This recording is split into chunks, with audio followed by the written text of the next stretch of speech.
Hi guys, வணக்கம். Welcome to our fitness first studio channel. நிறைய பேர் பார்த்தீங்கன்னா ஷோல்டர் பெயினோட கஷ்டப்படுறாங்க. என்னதான் டாக்டர்கிட்ட போனாலும் டேப்லெட் போட்டாலும் அவங்களுக்கு பெயின் வந்துட்டு சரியாக மாட்டுது.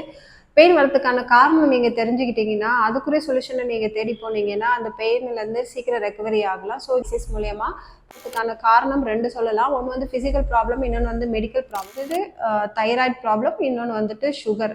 ஸோ ரெண்டு கேட்டகரி இருக்கிறவங்களுக்கும் வந்துட்டு கண்டிப்பாக வந்துட்டு ஷோல்டர் பெயின் இருக்கும். டைஜஷன் ஆகிற அளவுக்கு உங்களுடைய பாடி மெட்டபாலிக் ரேட்டை இன்க்ரீஸ் பண்ணுற அளவுக்கு சில வாக்கிங்கோ சில எக்ஸசைஸோ பண்ணிங்கன்னா உங்களுடைய பிஎம்ஆர் லெவலில் எந்த ஏஜில் வேணாலும் எப்படி வேணாலும் இன்க்ரீஸ் பண்ணிக்கலாம். உங்களுக்கு வந்துட்டு இந்த ரைட்டு வர ஷோல்டர் பெயின் வந்துட்டு லிவரும் கேல் பிளாடரும், சைடு வர ஷோல்டர் பெயின் என்ன பார்த்தீங்கன்னா இந்த ஸ்டமக்கும் பேங்க்ரியாஸ்.